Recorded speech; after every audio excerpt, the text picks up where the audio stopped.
Olá, tudo bem? Je suis Céline. Je suis née en France, mais j'ai toujours eu la tête au Portugal, mon pays de cœur. Alors je l'ai exploré, je l'ai étudié et aujourd'hui je veux t'emmener en voyage avec moi dans l'intimité d'hommes et femmes d'origine portugaise dont le destin les a parfois embarqués à des milliers de kilomètres de leur terre natale. Des histoires imprégnées de saudade, de courage et d'humilité, comme un héritage aux générations d'après qui continuent d'écrire l'histoire de ce pays. Bonne traversée et à déjà.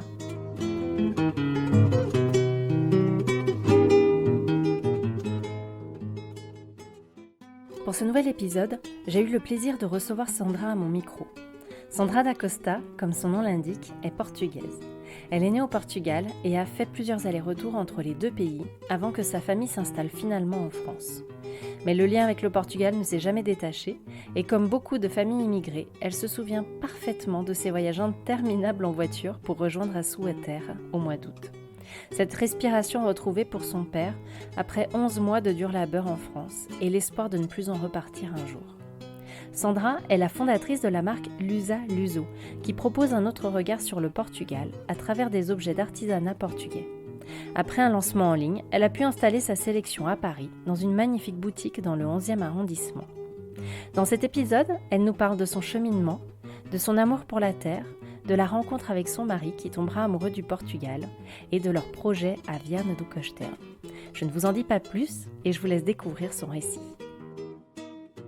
Je suis Sandra, je suis née le 1er février 1973 à Clichy dans la banlieue parisienne et je vis à Paris.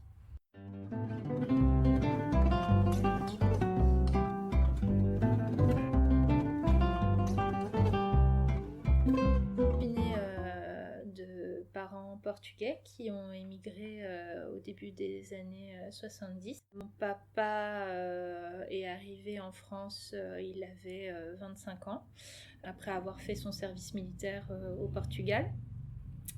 Il n'avait pas fait d'études, donc il venait avec son frère tenter sa chance ici en France. Et ma mère, elle est arrivée beaucoup plus jeune, elle avait 13 ans. Sa maman était décédée, son père s'est remarié et du coup, elle ne s'insérait pas dans le nouveau noyau familial. Elle avait tous ses frères qui étaient en France, donc du coup, voilà, elle a décidé de venir les rejoindre.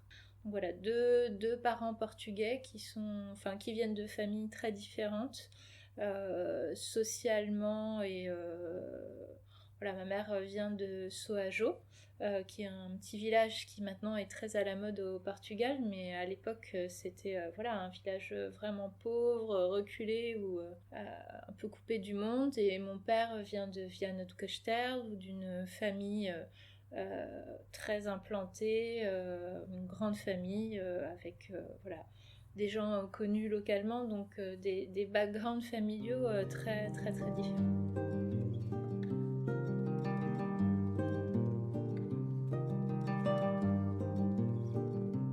J'ai une sœur on a 2 ans et demi d'écart, qui est une grande voyageuse puisque alors elle est née en France aussi, mais elle habitait ces dernières années au Portugal. Avant d'être au Portugal, elle était en Russie et puis là elle vient de repartir à nouveau vivre à Moscou.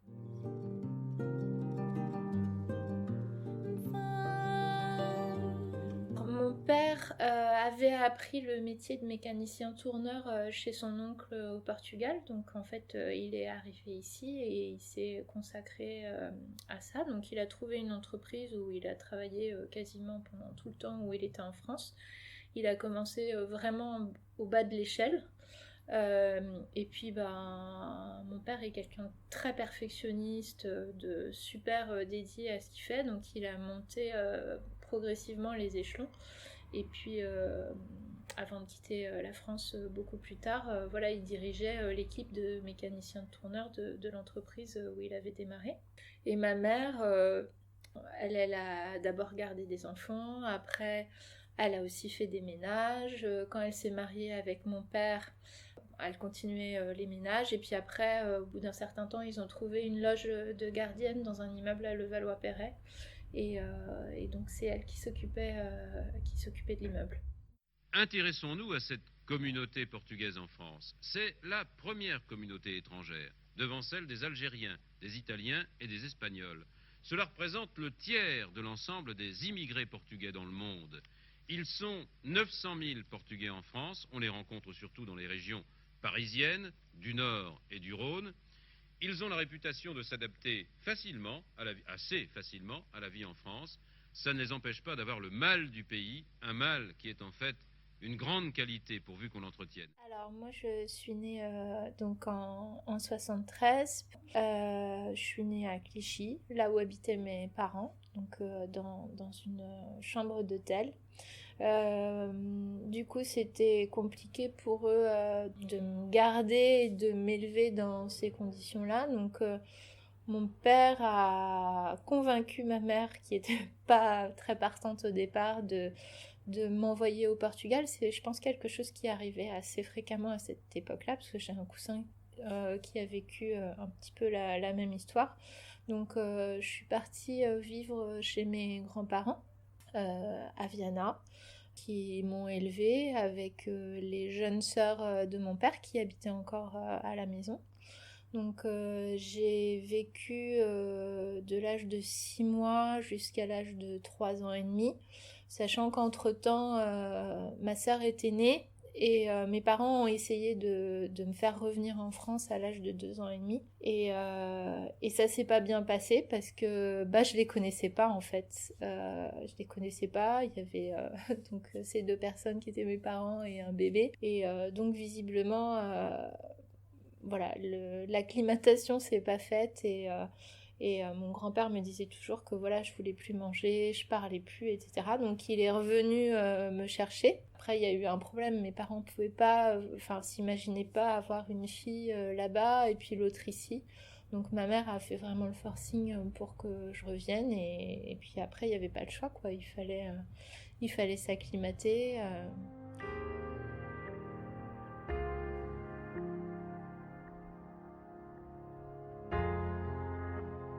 2 ans plus tard, hop, on fait les valises et on repart dans l'autre sens avec ma mère et ma sœur.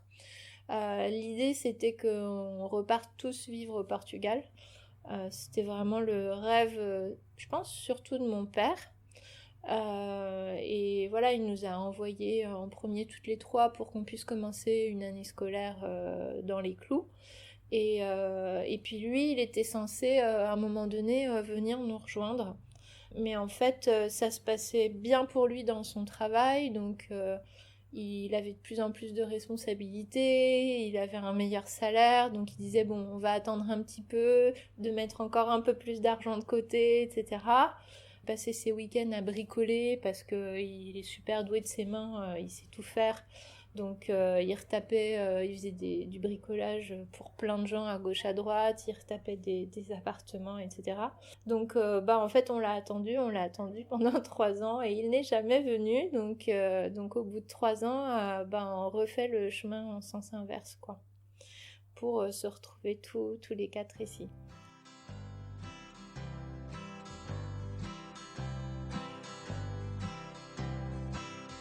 Não há estrelas no céu a dourar o meu caminho. Por mais amigos que tenha, sinto-me sempre sozinho. De que vale ter a chave de casa para entrar? Ter uma nota no bolso para cigarros e bilhar. On habitait au bord de la mer. J'ai le souvenir de vivre tout le temps dehors quoi, même quand c'était l'hiver ici, là-bas la journée il faisait doux, donc j'ai vraiment les souvenirs d'une vie à l'extérieur avec la famille qui était tout le temps présente. La famille de mon père, parce qu'on habitait à Viana, donc il y avait mes grands-parents, il y avait mes tantes, donc il y avait un environnement familial auquel j'étais très attachée. Et puis revenir ici, c'était revenir en ville, c'était revenir dans un noyau familial beaucoup plus étroit, puisque ça se réduisait à mon père, ma mère et ma sœur, et aux amis de mes parents. Mais il y avait mon oncle aussi, mais que mon père voyait pas forcément beaucoup. Donc j'avais l'impression que mon monde s'était super rétréci et super assombri quoi. Est-ce que tu es heureuse ici en France ou est-ce que tu préférerais vivre au Portugal? Je préférerais vivre au Portugal. Pourquoi? Parce que c'est plus mieux, puis on est mieux à sa liberté. Alors ma mère a toujours été quelqu'un dans l'anticipation, donc quand on était au Portugal, le matin, parce que l'école au Portugal est différente en primaire, on va à l'école le matin de 8h à 13h, donc j'allais à l'école portugaise le matin, et elle nous avait inscrits, moi et ma sœur, à l'Alliance française le soir. Donc du coup c'était assez bizarre parce que on allait au cours de l'Alliance française, c'était quand même assez tard, vers 19h le soir. Et puis ce qui était hyper bizarre aussi, c'est qu'on était les deux seuls enfants au milieu d'adultes qui voulaient apprendre le français. Donc je me souviens que moi et ma sœur on le parlait couramment, mais par contre on savait pas l'écrire. Donc du coup l'objectif c'était justement d'apprendre à l'écrire et à le lire. Donc du coup voilà, quand on est revenu en France, ma mère s'est battue comme une lionne parce que il voulait nous déclasser en termes de classe, enfin nous mettre pas dans la classe à laquelle on devait appartenir. Et puis du coup elle s'est battue en disant si vous allez les tester pendant un trimestre, voir si elles ont le niveau, et puis si elles n'ont pas le niveau, je suis d'accord pour qu'on les mette une classe en arrière, mais si ça va, voilà, elles sont entre guillemets confirmées. Et en fait bah oui, on a réussi, entre guillemets, on a passé l'examen et ça a très bien été, quoi. Puis elle était vraiment derrière nous, donc il fallait qu'on bosse et qu'on ait des bonnes notes, quoi. Ouais, tout le temps, elle et mon père d'une façon différente, mais l'école c'était hyper important et on avait une vraie pression pour que ça file droit, quoi. Passo horas no café sem saber para onde ir. Tudo à volta é tão feio, só me apetece fugir. Vejo uma noite ao espelho, o corpo La relation à ma mère est toujours... Enfin, alors au début, mon père et elle n'étaient pas là, donc ouais, j'étais très attachée à mes grands-parents.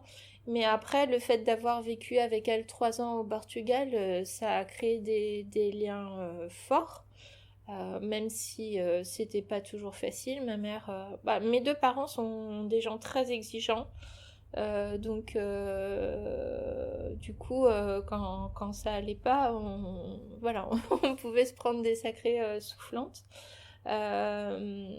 Mais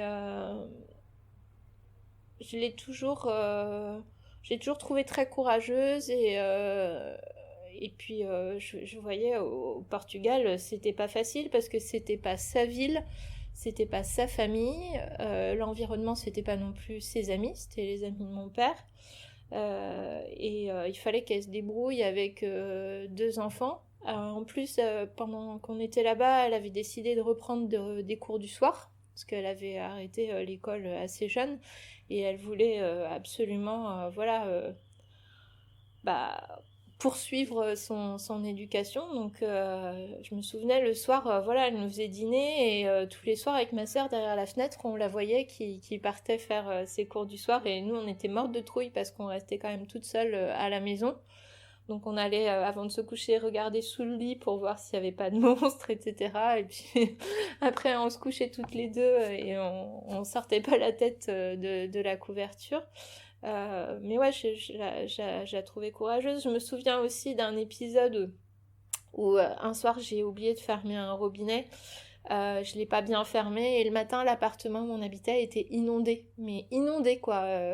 Il y avait de l'eau, enfin j'étais petite mais jusqu'au mollet et voilà, elle a dû gérer tout ça, enfin. Donc ouais, je me disais waouh, elle a quand même une sacrée trempe, ma maman.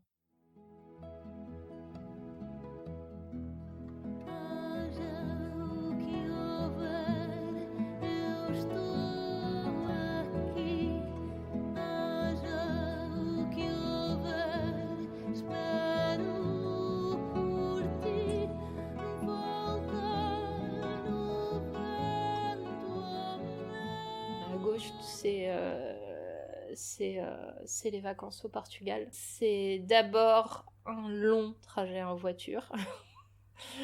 Un long et périlleux trajet en voiture parce que je sais pas ce que les Portugais ont, mais il s'agit d'arriver le plus vite possible.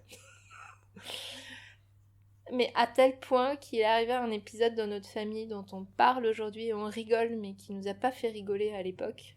C'est que mon père, une fois, tellement il était pressé, il a arrêté la voiture de nuit à une station-service pour aller aux toilettes. Il a pas vu que ma sœur s'était levée aussi, ma petite sœur s'était levée aussi pour aller aux toilettes. Et donc il remonte dans la voiture et il démarre sans regarder derrière. Et il y avait que moi qui dormais. Pour se rendre compte, 100 km plus tard, que ma sœur n'était pas là. Et qu'elle était restée à la station essence. Donc voilà, c'est des voyages, voilà, ça c'est un épisode aujourd'hui, oui, je dis on en rigole, mais je crois que j'ai jamais vu mon père aussi flipper de sa vie. Donc il a roulé très vite dans l'autre sens et ma sœur a eu le réflexe de rester au même endroit, mais bon, je pense qu'elle a dû avoir la peur de sa vie aussi. Mais voilà, c'est d'abord des trajets où...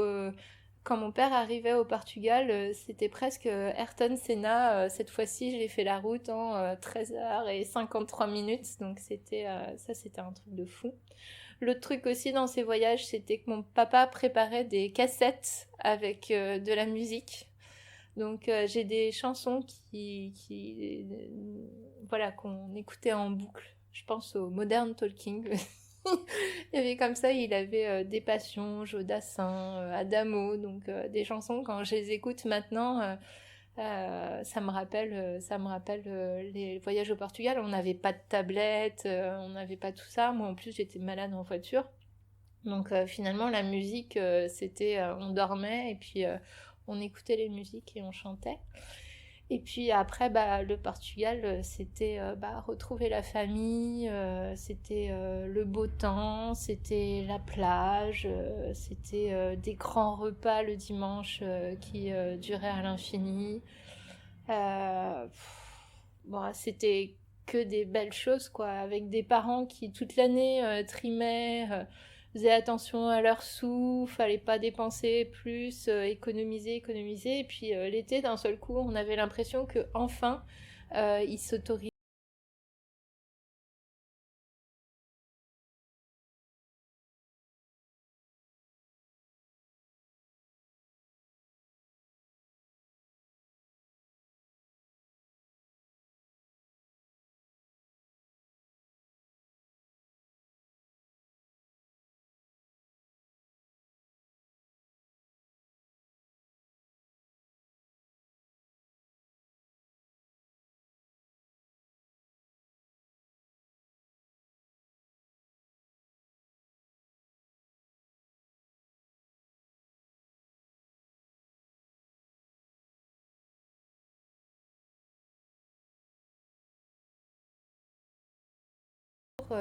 rester ouverte.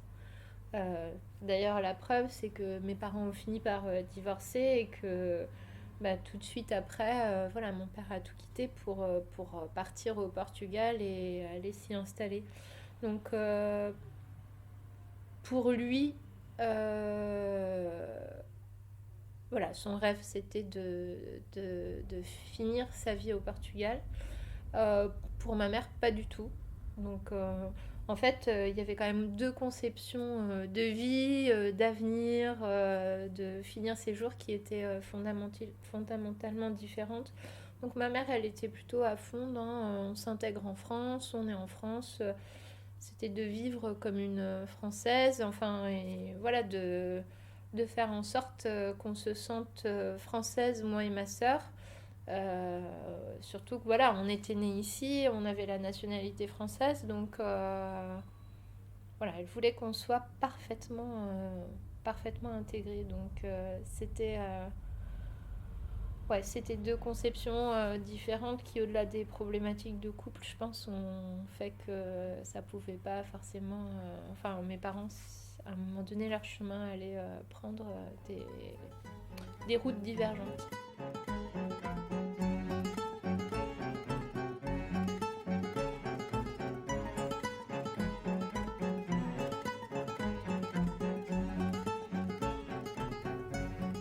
y a eu un tournant dans mon adolescence où je suis passée d'une jeune fille vraiment sage, bonne élève, voilà, où je voulais que tout soit parfait, à une adolescente hyper rebelle. Et ça, c'était lié à ce qui se passait à la maison. Mes parents s'entendaient plus, la situation était hyper tendue. On se retrouvait souvent avec ma sœur à devoir, pas prendre le parti, mais bon, quand on voit ses parents se disputer, euh, ben, on a l'impression qu'on doit choisir un camp à un moment donné, donc c'était compliqué. Mon père avait l'impression que c'était jamais lui qui était choisi, donc ça augmentait son amertume.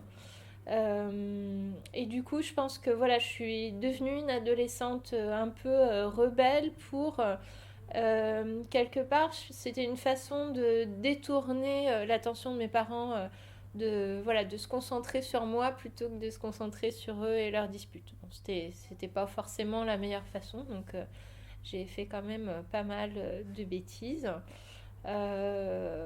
J'ai eu aussi des gros soucis avec l'alimentation.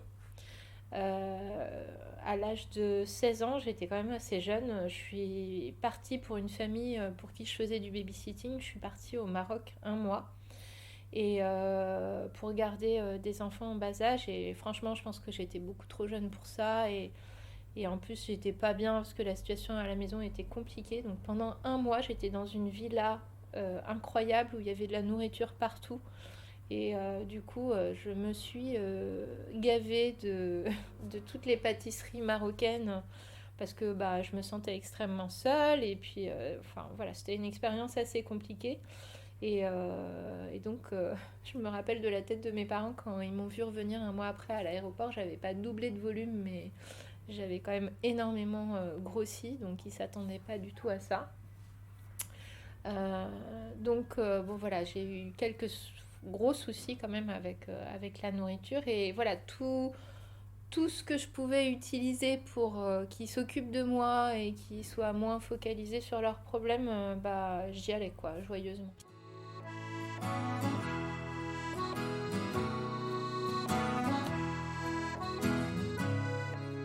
Moi, depuis que j'étais toute petite, j'avais vraiment un rêve, c'était de devenir styliste. Ça, c'était mon grand truc. Je dessinais énormément. Euh, J'avais des amis à mes parents qui avaient une loge de concierge à Paris, dans un super bel immeuble, où il y avait les bureaux d'une maison de couture qui s'appelait Guy Laroche, qui n'existe plus aujourd'hui. Et donc, j'adorais aller chez eux parce que le dimanche, pendant que tout le monde mangeait, buvait, etc., gentiment, elle m'ouvrait l'accès au bureau. Et donc, j'étais très sage, hein, mais en gros, je voyais des tissus, des robes, des tonnes de magazines, voilà, enfin j'avais l'impression d'être dans un univers qui était mon univers et que voilà, j'avais vraiment envie de... Je me voyais là-dedans, quoi. Donc moi, pendant toute mon adolescence, tout était tourné vers ça, quoi. Je dessinais. J'étais pas hyper bonne en couture, mais j'arrivais quand même à bricoler mes trucs et c'était ce que je voulais faire dans la vie, quoi. Donc je me voyais un jour travailler dans une maison de haute couture. Voilà, c'était vraiment mon idéal de vie. Après de grosses discussions avec mes parents, surtout avec ma maman qui était assez clairvoyante quand même, elle m'a dit écoute, fais des études généralistes qui pourront te mener à ça si c'est vraiment ton souhait. Mais donc voilà, j'ai fait une prépa HEC, j'ai fait une école de commerce et puis finalement, j'ai jamais travaillé dans la mode. Non pas que je ne veuille pas, mais finalement, avec le temps, enfin après avoir eu des stages et des expériences professionnelles avant le monde du travail dans ce milieu-là, ma personnalité collait pas forcément à cet univers et du coup voilà de moi-même j'ai abandonné cette piste. Donc j'ai fait mon école de commerce. Je suis rentrée chez L'Oréal et, et en fait c'est rigolo parce que je pense toujours rétrospectivement qu'ils m'ont recrutée entre guillemets par erreur. C'est quelque chose qui me fait rire parce que dans mon école de commerce, quand il y avait les forums des entreprises, il y avait toujours... voilà, L'Oréal, c'était vraiment l'entreprise où tout le monde voulait aller. Il y avait une fille de ma promo qui était super belle. C'était une vraie Barbie, mais dans un sens positif, etc. Et donc au forum, on faisait la queue pour aller rencontrer les gens de L'Oréal. Elle était devant moi. Je me disais, waouh, mais c'est sûr, ils vont la prendre. Elle est trop bien. Enfin, voilà, elle présente bien. Elle est belle. Elle est super bien habillée, etc.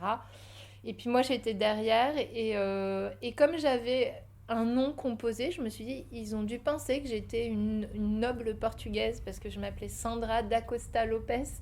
Et je me suis dit, en fait, ils se sont dit que pour la diversité, etc., ils allaient prendre une portugaise avec un nom à particules. Non, je plaisante, mais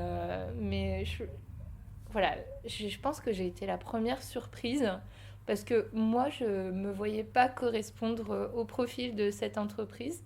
Et puis finalement, ils m'ont quand même recrutée. Donc voilà, j'ai passé 4 ans chez L'Oréal où j'ai adoré, j'ai appris des tas de choses.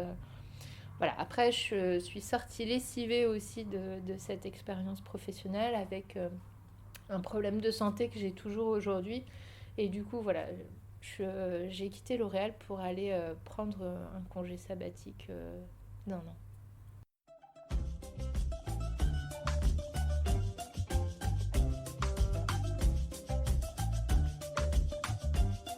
J'ai pris mon sac à dos chargé de médicaments parce que j'étais vraiment très malade et je suis partie en Asie.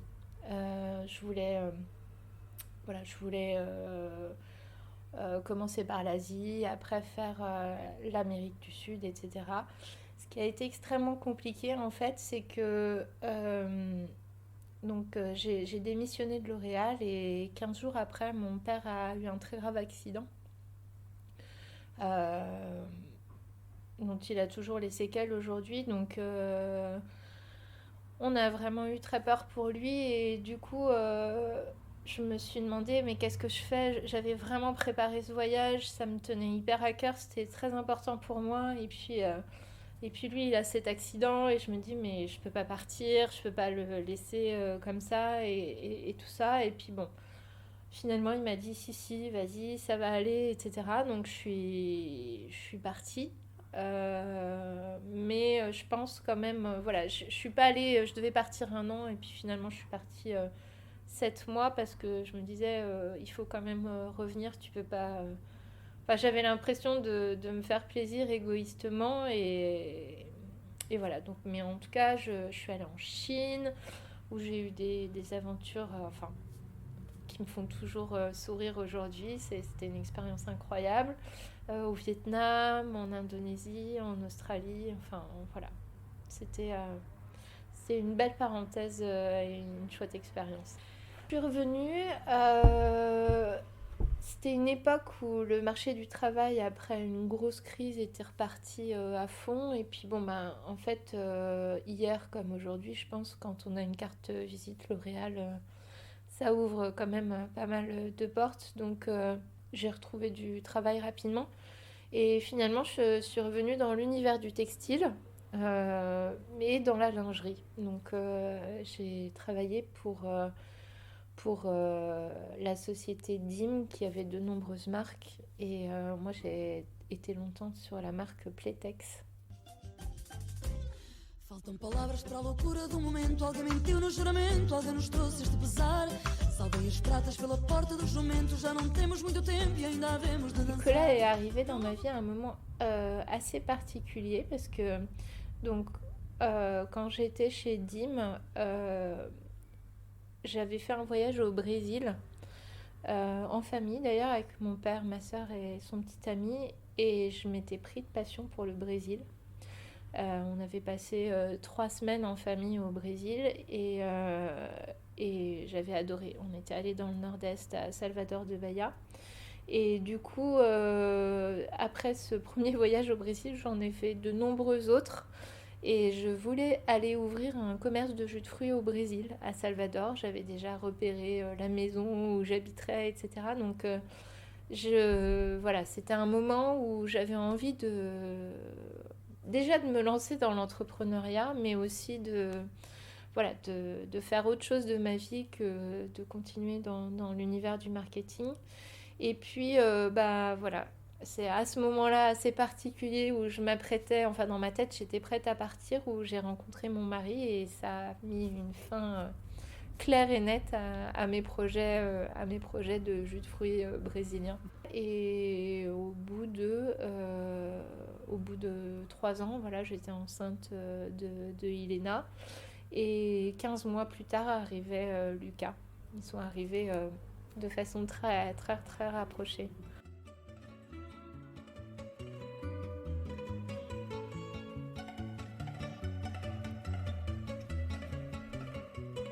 Nicolas, mon mari, adore le Portugal et parfois je trouve qu'il est plus portugais que moi. Non, il a... s'il pouvait passer toutes ses vacances là-bas, il les passerait. La semaine prochaine, la semaine prochaine, on va faire le trajet, on va partir pour 5 jours, on va y aller en voiture et il est excité comme un fou alors qu'on va faire quand même 14 heures à l'aller et 14 heures au retour à deux. Mais rien que le fait de pouvoir se retrouver à prendre son café au soleil en terrasse, d'aller marcher au bord de la mer, d'aller faire du vélo en montagne et puis après de manger un bon bacalhau à midi. Oui, je pense qu'il y a une douceur de vivre au Portugal qu'il aime et qu'il apprécie, une convivialité. Voilà, il est auvergnat, mais il s'est tout de suite senti chez lui là-bas. Et il a appris la langue tout seul. Voilà, contrairement à mes enfants, il a fait la méthode Assimil dans la voiture. Il est aujourd'hui capable de monter le ton, de parler politique, de crier comme mon père et ses amis et la famille. Donc, ouais, il est devenu un vrai Portugais. O dia em que Portugal finalmente ganhou.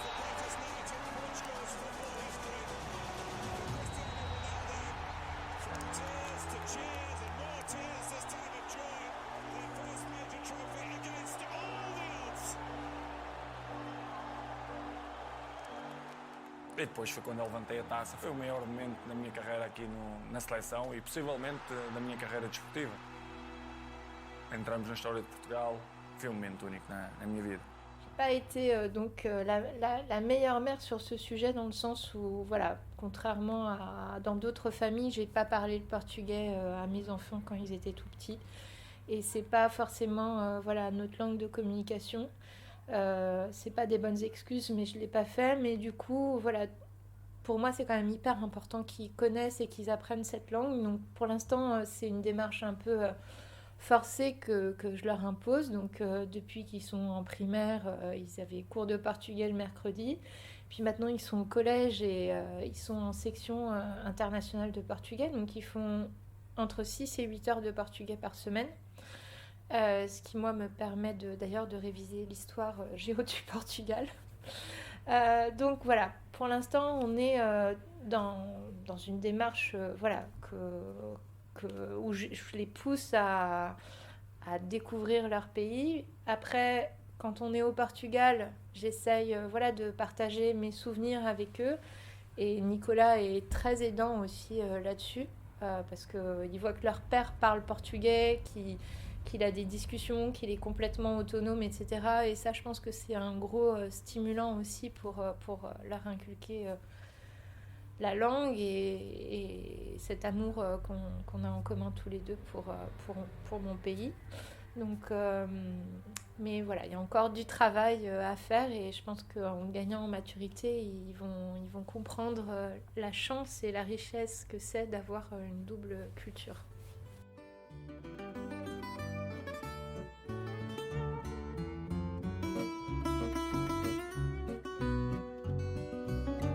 Oh, je voudrais tant que tu te souviennes. Cette chanson était la tienne. C'était ta préférée, je crois. Qu'elle est de Prévert et Cosma. Et chaque fois, les feuilles mortes te rappellent à mon souvenir. Jour après jour, les amours mortes n'en finissent pas de mourir. Lusa Luso est née pendant que j'étais encore chez DIM, en pleine crise existentielle de la quarantaine, comme ça arrive à beaucoup de gens. Mais voilà, moi j'avais envie de me lancer dans l'entrepreneuriat et j'avais envie que ce soit en lien avec le Portugal. Ça s'est pas fait tout de suite sous la forme d'aujourd'hui. En fait, ma sœur est partie vivre au Portugal en 2013 et elle a monté une entreprise de réhabilitation d'immeubles anciens en 2013. Chose qui à l'époque finalement n'existait pas encore beaucoup à Lisbonne, même si la rénovation de la ville venait de s'amorcer. Et du coup, elle m'a donné l'opportunité en fait de travailler avec elle et de faire la partie décoration de ses chantiers. Et du coup, j'étais encore salariée, j'étais encore chez DIM et voilà, j'utilisais tous mes congés et RTT pour partir au Portugal travailler sur les projets de Sarah. Et en faisant ça, en fait, du coup, ça m'a amenée à voyager au Portugal et à prendre conscience de l'immensité des savoir-faire artisanaux. En fait, en faisant ces projets pour ma sœur et en me déplaçant dans des petites villes, des villages, etc., je me suis retrouvée à découvrir plein d'artisans dont je soupçonnais pas l'existence parce que voilà, je m'étais pas penchée sur la question et je me suis dit mais en fait il y a énormément d'artistes, artisans au Portugal à des échelles diverses et variées sur beaucoup de techniques différentes qui ont de l'or dans leurs mains. Et du coup, voilà, je travaillais sur les projets de réhabilitation et en même temps, avec cette optique un peu déco, je me disais, mais toutes ces choses-là, on les connaît pas. Déjà, on les connaît pas forcément au Portugal. Je m'en suis rendu compte après parce que mes tantes qui aujourd'hui voient mes posts sur Instagram me demandent d'où viennent les objets qui sont dans la boutique. Je dis du Portugal. Mais du coup, donc ces savoir-faire n'étaient pas forcément connus et valorisés au Portugal et alors du coup pas du tout connus à Paris. Et je me suis dit mais en fait il faut faire quelque chose avec tout ça parce que il y a la possibilité de proposer, en tout cas en France et à Paris, un autre style de décoration, d'autres produits dans cette espèce de masse de design scandinave, etc. En fait, il y a d'autres alternatives. Et à l'époque, en fait, maintenant il y a le Maroc qui commence à être très connu, mais voilà, c'était encore embryonnaire tout ça. On regardait uniquement le nord de l'Europe en étant hyper admiratif sur les lignes épurées et tout. Et moi, j'avais envie d'apporter ici, en tout cas à Paris, un gros splash de couleurs, parce que c'est quand même la signature de la boutique. Tout le monde me dit toujours, c'est hyper coloré chez toi, ça se voit de loin. Je dis, bah oui, si vous cherchez des tons neutres et pastels, c'est pas ici. Donc j'avais envie en fait d'un côté un peu disruptif, d'apporter de la couleur, d'apporter des choses un peu plus brutes, un peu plus artisanales, un peu plus naïves, Voilà, de casser un peu les codes du bon goût parisien avec une offre différente voilà, que les Portugais ne connaissent pas, mais les Français encore moins.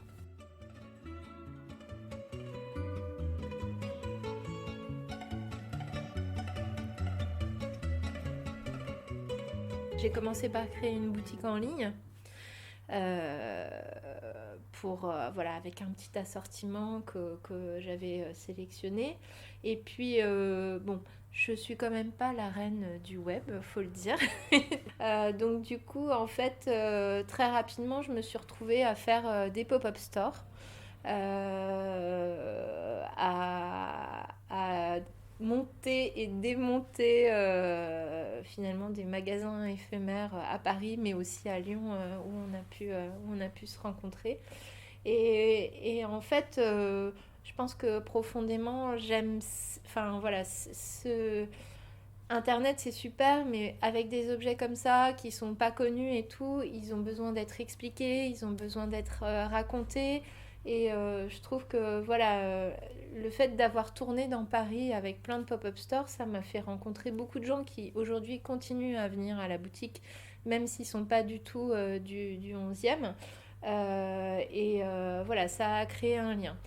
Du coup, après tous ces pop-up stores, je me suis dit je vais quand même poser mes valises quelque part parce que mon dos commence à souffrir de faire et défaire des cartons. Et donc voilà, j'ai commencé avec une première boutique rue de la Folie-Méricourt, qui était encore aussi un petit peu une éprouvette parce que voilà, j'étais en CDD dans cette boutique. Et puis au bout de 14 mois, je me suis dit bah non, on va vraiment se poser. Toujours dans le 11e, qui est un peu mon deuxième quartier d'adoption à Paris. Et voilà, maintenant ça fait faire presque 3 ans que l'USO est ici, boulevard Voltaire. Et ce qui est chouette, c'est que voilà, il y a vraiment des clients fidèles qui aiment les produits. Alors il y a ceux du quartier, il y a ceux qui se déplacent... qui viennent le samedi parce que c'est un peu leur balade pour venir voir les produits. Et voilà, en tout cas ils sont sensibles au travail artisanal, aux couleurs, aux choix qui sont proposés ici.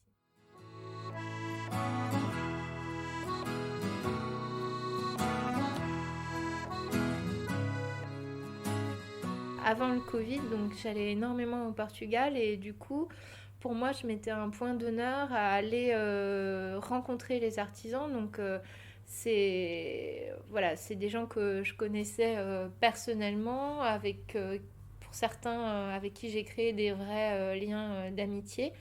En tout cas, ça c'est une ligne de conduite chez Lusa Luso, c'est que j'ai besoin d'aimer et les produits et les gens qui les font. Et ça m'est arrivé de renoncer à certains produits parce que j'étais pas en affinité forcément avec les gens qui les créaient. Donc pour moi, il y a une histoire à la fois, c'est pas que des objets, c'est des hommes derrière. Et donc avant le Covid, c'était super important. Voilà, à chaque fois que je me déplaçais, j'ai même dormi chez certains de mes fournisseurs. Voilà, il y a vraiment quelque chose de fort qui s'est créé et certains sont devenus des amis. Avec le Covid, je pouvais pas rester, il fallait quand même que je continue à faire évoluer l'offre. Donc j'ai fait des belles rencontres grâce aux moyens modernes, WhatsApp, Skype et compagnie. Et donc voilà, maintenant j'ai rencontré virtuellement de nouveaux partenaires dont certains se sont avérés incroyables. Aujourd'hui, il y a une famille de potiers, le père et les filles de Saint-Pedro do Curval, près de Monsaraz. Ils sont incroyables. On ne se connaît pas encore physiquement, mais ça va faire 1 an qu'on travaille ensemble et il y a quelque chose vraiment de chouette qui s'est construit. Donc voilà, je souhaite qu'une chose maintenant, c'est de pouvoir repartir, aller rencontrer les gens physiquement avec qui je travaille depuis 1 an et demi et que je suis pas allée dans leur atelier, je les ai pas vus faire et ça c'est hyper frustrant. Et puis voilà, j'ai envie de prendre la route et de continuer à aller faire des découvertes dans des endroits encore plus reculés du Portugal. La boutique aujourd'hui n'est pas encore ce que je rêve qu'elle soit. Donc si je devais la définir, je la définirais comme une boutique de décoration présentant des objets d'artisanat et de design portugais. Artisanat et design parce que je travaille aussi avec de jeunes artisans créateurs, notamment sur les tentures murales de Gour ou les fleurs en stuc d'Yves Viane. Donc je travaille vraiment avec des gens de différentes générations et voilà, certains qui se qualifieraient plus d'artistes et d'autres qui se qualifient plus d'artisans. Donc voilà, c'est vraiment une boutique qui présente des objets d'artisanat et de design portugais. Sur la vitrine, voilà, j'ai mis un autre regard sur le Portugal. Pourquoi ? Parce que beaucoup de gens, quand ils rentrent dans cette boutique, ne soupçonnent pas que tous ces objets sont portugais. Et quand ils le découvrent, ils se disent « mais on est allé au Portugal et on n'a pas vu tout ça ». À part voilà, les très fins connaisseurs.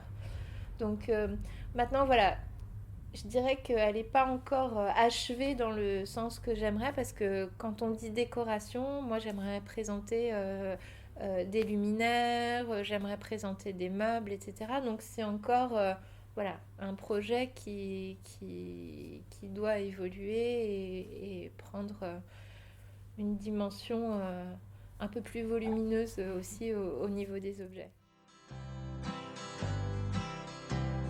Alors, mes pièces phares, j'ai 2 dadas. Un dada qui fatigue mon mari, c'est les tapis. J'ai une passion pour les tapis.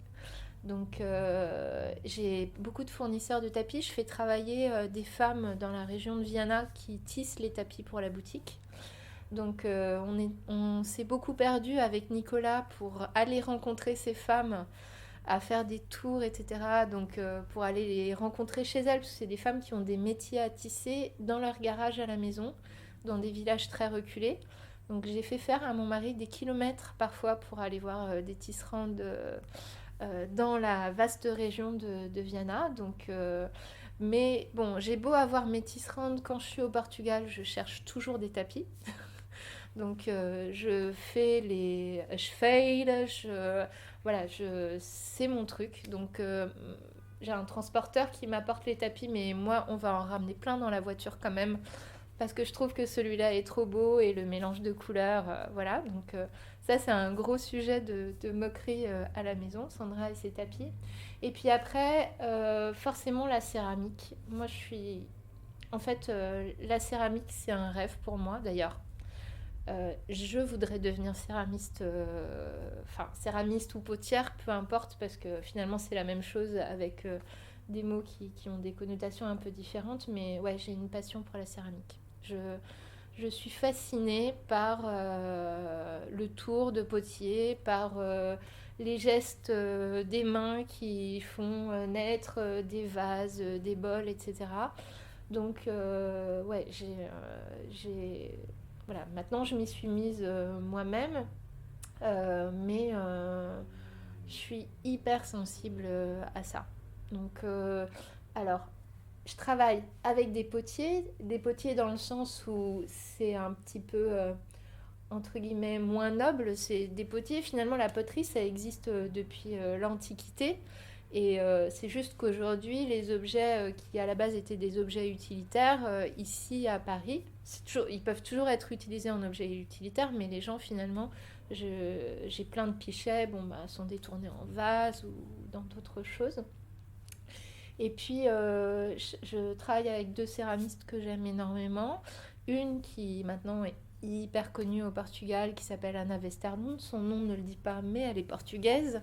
Voilà, je travaille avec elle quasiment depuis le début de l'Usa Luso, et voilà, ces pièces m'émeuvent quand je déballe les cartons, et voilà, je pourrais presque les prendre avec des gants tellement je les trouve belles.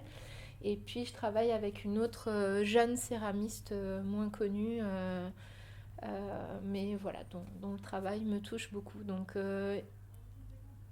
les tapis, c'est un vrai dada, mais la céramique, c'est une émotion. Je sais pas comment.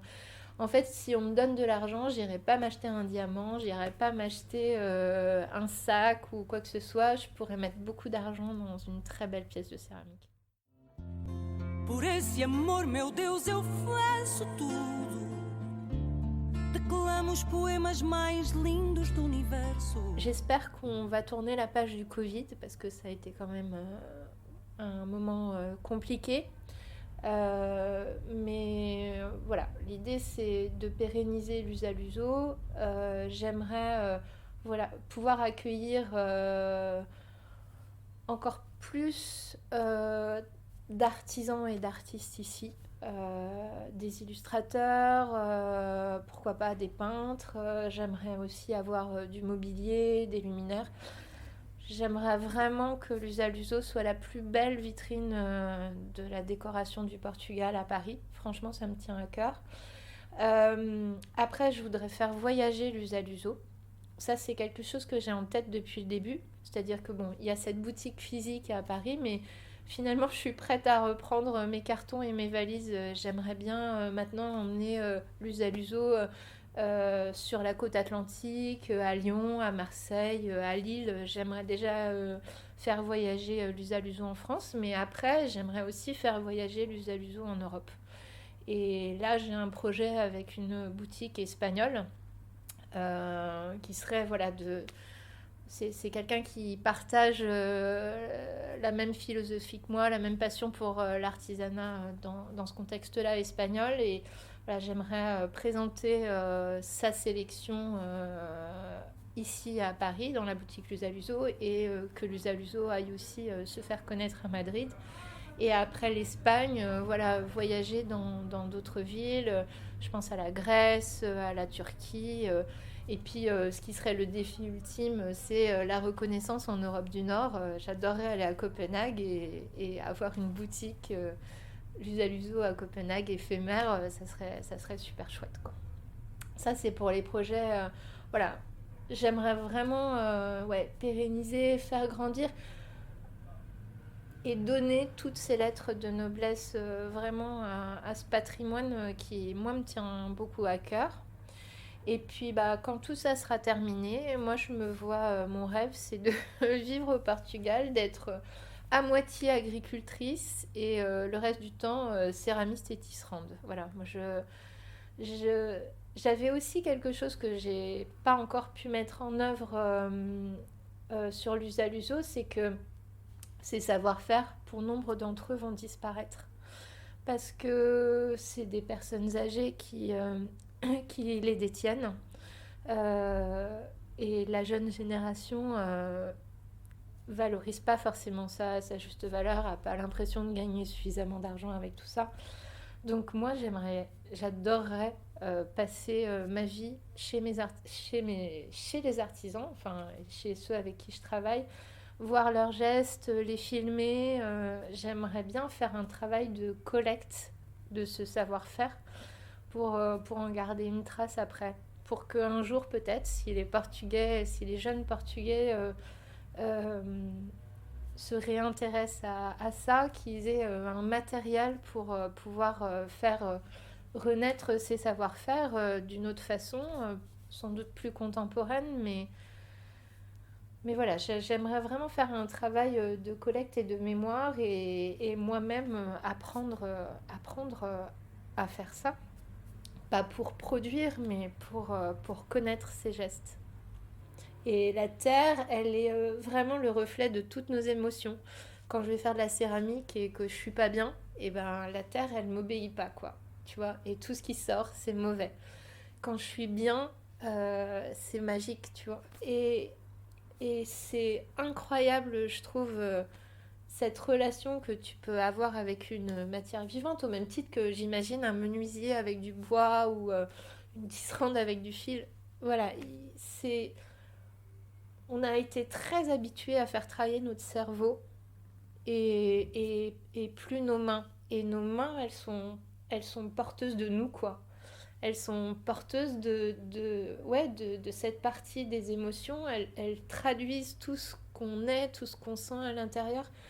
Alors que notre cerveau, on arrive plus à le dominer, à le maîtriser et tout.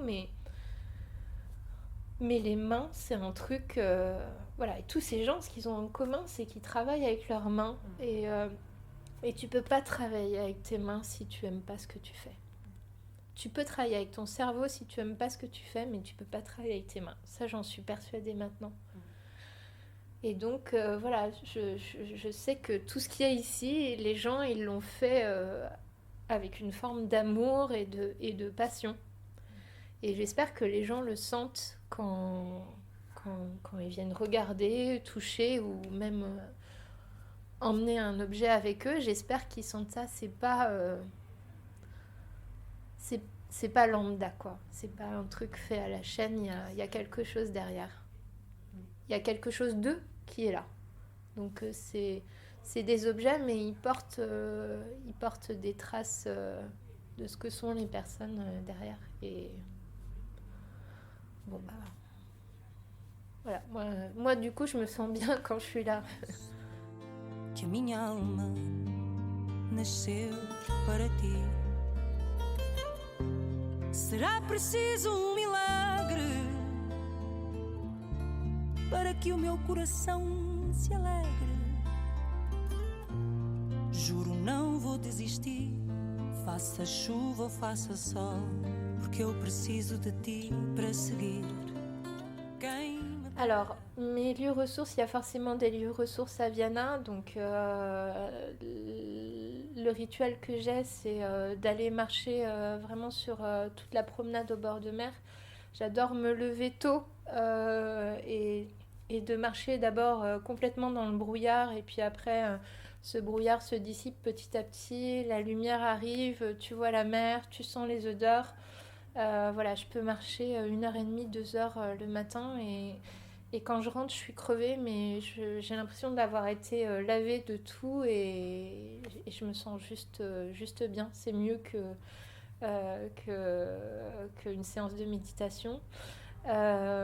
Après, voilà, toujours à Viana, j'adore monter les marches et me faire mal, mais d'aller jusqu'en haut de Sainte-Héloïse et puis là, de me poser et d'admirer la vue. C'est quelque chose dont je me lasse pas. Et enfin, au Portugal, je suis du Nord et pourtant je suis une grosse amoureuse de Lisbonne. Il y a un truc qui me fascine à Lisbonne et ça me fait toujours le même effet quand j'arrive à l'aéroport. C'est la lumière de cette ville, la luminosité. Il y a quelque chose voilà, où on s'en prend plein la vue. Et partout dans Lisbonne, il y a ça, ce qui fait que c'est une ville extrêmement photogénique et qu'on a envie de s'arrêter à tous les coins pour prendre des photos, pour admirer le paysage, les vues sur le Tage. Voilà, il y a des perspectives incroyables. Donc me perdre et me promener dans Lisbonne, ça me fait un bien fou. Et j'avoue que là, ça me manque énormément parce que là, ça commence à faire un moment que j'y suis pas allée. Et ouais, ça me manque beaucoup.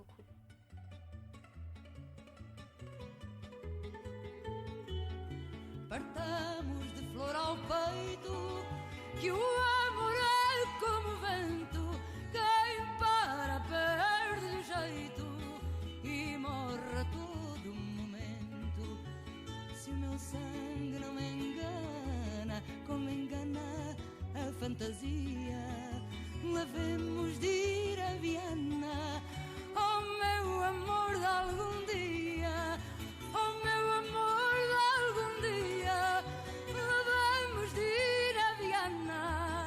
Se o meu sangue não me engana, vamos de ir à Viana. Tout le monde connaît un Portugais dans son environnement, ça c'est clair. Que ce soit sa femme de ménage, sa gardienne, ça tourne quand même souvent autour de ça, avec vraiment, voilà. Je pense que ce mot de gentil, c'est ce qui revient le plus souvent. Et qui voilà, signifie que les Portugais, en tout cas à Paris, tels qu'ils sont, se sont bien intégrés et sont vus de façon très positive. Après, les gens qui sont allés au Portugal en général sont tous allés à Lisbonne, parfois un petit peu à Porto et puis rarement ailleurs. Donc en fait, tout le monde a l'impression de connaître le Portugal, mais en fait, les gens ne le connaissent pas ou d'une façon extrêmement superficielle. Et c'est, je dirais, la même chose au niveau des Portugais. La vision du Portugal, et c'est voilà, les gens qu'on connaît autour de soi, c'est le foot et Ronaldo. Et globalement, si on creuse, ça s'arrête là. Donc c'est très bizarre, c'est comme, voilà, c'est quelqu'un qu'on connaît sans le connaître, le Portugal. Donc c'est pour ça que pour moi c'est important dans la boutique, bon, c'est qu'un petit aspect, mais c'est de montrer la richesse de ce pays sous la forme des savoir-faire artisanaux. Mais il y aurait tellement d'autres choses à faire et là le travail est immense.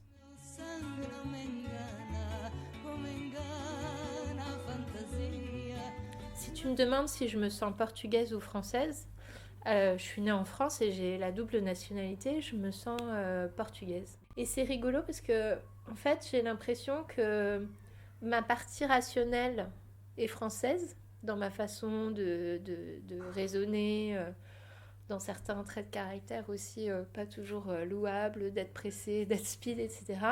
Mais le Portugal, c'est tout mon côté émotionnel. Mon âme, elle est portugaise, elle n'est pas française. Tu vois, ouais, tout mon cerveau émotionnel est portugais et mon cerveau rationnel est français.